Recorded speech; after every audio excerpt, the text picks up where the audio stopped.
Definitely আমরা focus করার চেষ্টা করবো যে মূল দলটাকে এই ম্যাচগুলো খেলার সুযোগ দেওয়ার জন্য যত কাছাকাছি থাকা যায়, একটা দুটো হেরেন দেওয়ার হতেই পারে। ওয়ানডের পর টি-20 বিশ্বকাপেও কপাল খুলতে যাচ্ছে সিনিয়র মাহমুদুল্লাহ রিয়াদের। গেলবার ওয়ানডে বিশ্বকাপের দল নিয়ে চলে রীতিমতো পরীক্ষা নিরীক্ষা। ধরনগুলো ভালো ছিল না আমাদের ব্যাটসম্যানদের। ফার্স্ট বলে অনেকে গিয়ে চালিয়ে দিয়েছেন, তারা সেটা হয়তো মোটে আশাপ্রদ ছিল না। ওয়ানডে দল থেকে বাদ গিয়েও বোধোদয় হয়নি। সিলেট টেস্টে প্রথম বলে অমন আত্মাহুতি। বাংলাদেশের টেস্ট ক্রিকেটের হাল লিটনের আউটের। আসসালামু আলাইকুম সুপ্রিয় দর্শক বন্ধুরা, অবশেষে আগামী টি-20 বিশ্বকাপে বাংলাদেশ ক্রিকেট দলের যে সকল প্লেয়াররা খেলতে যাচ্ছেন তা প্রায় নিশ্চিত করে দিয়েছেন বাংলাদেশের প্রধান নির্বাচক কাজী আশরাফুল হোসেন লিপু। দর্শক বন্ধুরা, এবার তিনি বাংলাদেশের টি-20 বিশ্বকাপের জন্য যে দল ঘোষণা করতে যাচ্ছেন আর সেই সকল বিষয়গুলোকে কেন্দ্র করে এবার বেশ কিছু গুরুত্বপূর্ণ কথাবার্তা বলেছেন।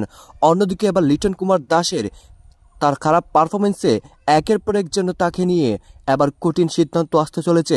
দর্শক বন্ধুরা, এবার লিটন কুমার দাসকে নিয়ে যে সকল কঠিন সিদ্ধান্ত নিতে চলেছেন, এবার সেই সকল বিষয়গুলোকে কেন্দ্র করে কাজী আশরাফ হোসেন লিপু বেশ কিছু চমৎকার কথা বলেছেন। তো দর্শক বন্ধুরা, চলুন আমরা জেনে নেই তাহলে সেই দলে কারা কারা থাকছেন। তবে কি লিটন কুমার দাস এবারে টি-20 বিশ্বকাপ থেকে বাদ পড়তে যাচ্ছেন? তো দর্শক বন্ধুরা, অবশ্যই ধৈর্য সহকারে পুরো ভিডিওটি দেখবেন। আমরা ফোকাস করার চেষ্টা করবো যে মূল দলটাকে এই ম্যাচগুলো খেলার সুযোগ দেওয়ার জন্য যত কাছাকাছি থাকা যায়, একটা দুটো হেরেন দেওয়ার হতেই পারে।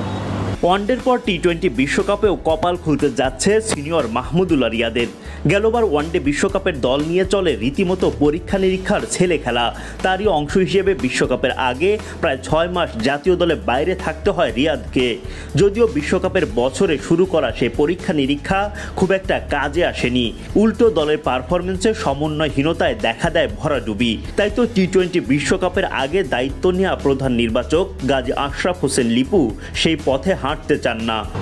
আমরা ফোকাস থাকবো যে কাছাকাছি একটা দল নিয়ে আমাদের এই প্রিপারেশনটা শুরু করার জন্য, এবং যদি টেকনিক্যাল কারণে কাউকে রেস্ট দিতে হয়, 5টা ম্যাচ এরপরে খুব বেশি সময় নেই, সেটা কিছু জিনিস স্ট্র্যাটেজিক কারণে হতে পারে।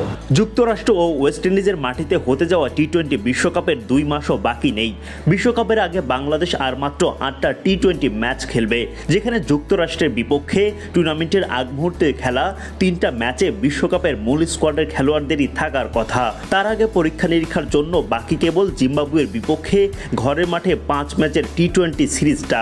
প্রধান নির্বাচকের ভাষ্য অনুযায়ী জিম্বাবুয়ের বিপক্ষে সুযোগ পাবেন সবশেষ সিরিজে খেলা ক্রিকেটারদের বেশিরভাগই।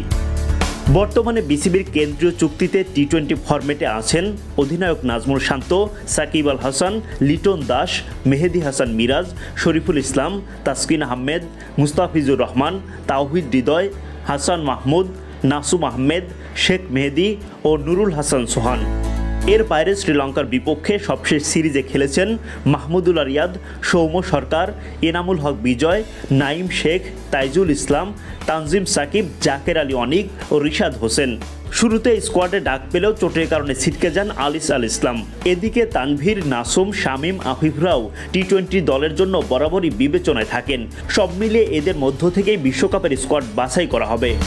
বর্তমান পরিস্থিতি বিবেচনায় নিলে 2024 টি-20 বিশ্বকাপে টাইগারদের সম্ভাব্য স্কোয়াড: অধিনায়ক নাজমুল শান্ত, লিটন দাস, সৌম্য সরকার, সাকিব আল হাসান, তাওহিদ হৃদয়, মাহমুদুল্লাহ রিয়াদ, জাকের আলী অনিক, শেখ মেহেদী, রিশাদ হোসেন, তাসকিন আহমেদ, শরীফুল ইসলাম, মুস্তাফিজুর রহমান, তানজিদ তামিম, তানভীর ইসলাম ও তানজিম সাকিব। 15 সদস্যের সম্ভাব্য দলের ব্যাকআপ হিসেবে থাকতে পারে মিরাজ, আফিফ, শামীম আর সাইফুদ্দিনদের নাম। জিম্বাবুয়ের বিপক্ষে সিরিজ দেখে বিশ্বকাপের চূড়ান্ত স্কোয়াড ঘোষণা করবেন নির্বাচকরা। সম্ভাব্য এই দলে 2-1টা পরিবর্তন দেখতে পাওয়ার সম্ভাবনাও আছে। জিম্বাবুয়ের বিপক্ষে স্কোয়াডে সুযোগ পেয়ে সেরাটা দিতে পারলে বিশ্বকাপের সেরা 15 জনে ঢুকে যাবেন পেস অলরাউন্ডার মোহাম্মদ সাইফুদ্দিন। টি-20 বিশ্বকাপ কঠিন চ্যালেঞ্জ নিয়েই অপেক্ষা করছে বাংলাদেশের জন্য, কারণ এই ফরম্যাটে বিশ্বকাপে যে টাইগাররা কখনোই সেভাবে সাফল্য পাননি।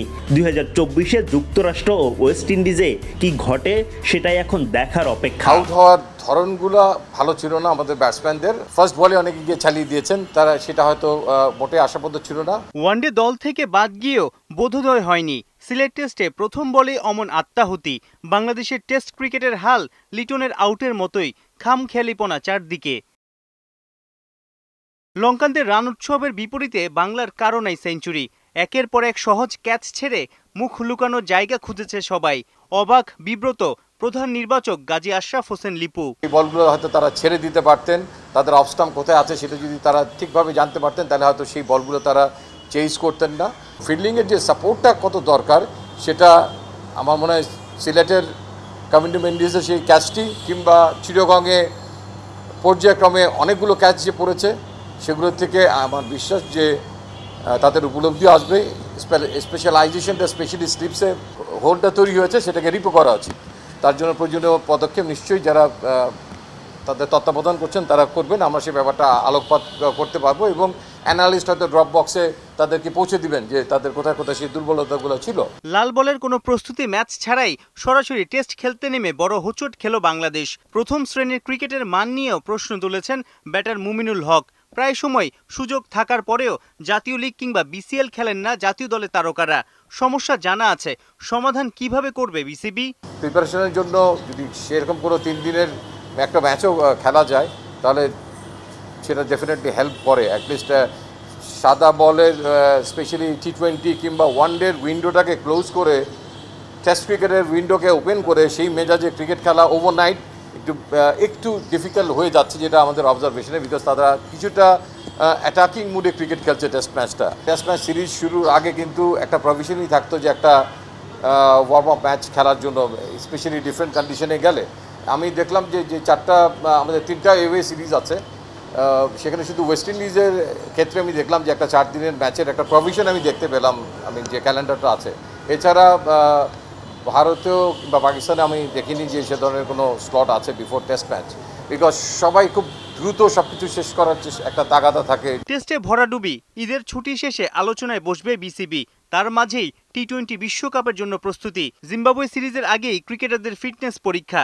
দল নিয়ে অতিরিক্ত পরীক্ষা নিরীক্ষার পক্ষে নন নয়া প্রধান নির্বাচক লিপু। কোনো মেজর ইনজুরি না হয় কিংবা অন্য কিছু না হয় তাহলে আমার মনে হয় যে আমরা ফোকাস থাকবো যে কাছাকাছি একটা দল নিয়ে আমাদের এই প্রিপারেশনটা শুরু করার জন্য। এবং যদি টেকনিক্যাল কারণে কাউকে রেস্ট দিতে হয়, 5টা ম্যাচ এরপরে খুব বেশি সময় নেই, সেটা কিছু জিনিস স্ট্র্যাটেজিক কারণে হতে পারে। বাট ডেফিনেটলি আমরা ফোকাস করার চেষ্টা করব। দর্শক বন্ধুরা, আপনারা হয়তো পুরো ভিডিওটি দেখে এবং এই সকল কথাবার্তাগুলো শুনে অবশ্যই বুঝতে পেরেছেন অবশেষে আগামী টি20 বিশ্বকাপের জন্য যেই সকল দলগুলো যেই সকল মানুষগুলো খেলতে যাচ্ছে তা ইতিমধ্যে প্রায় চূড়ান্ত হয়ে গিয়েছে। আর সেই চূড়ান্ত পর্বে বাংলাদেশের মাহমুদুল্লাহ রিয়াদ, সাইলেন্ট কিলার মাহমুদুল্লাহ রিয়াদ রয়ে গিয়েছেন। অন্যদিকে তামিম ইকবালের আশা এখনও নিশ্চিত হয়নি, তবে সম্ভব রয়েছে। তো দর্শক বন্ধুরা, আপনারা পুরো ভিডিওটি দেখে এবং এই সকল কথাবার্তাগুলো শুনে আপনাদের কাছে কি মনে হয়েছে অবশ্যই কমেন্ট করে জানিয়ে দিবেন। তো দর্শক বন্ধুরা, ভালো থাকুন, সুস্থ থাকুন, আল্লাহ হাফিজ, আসসালামু আলাইকুম।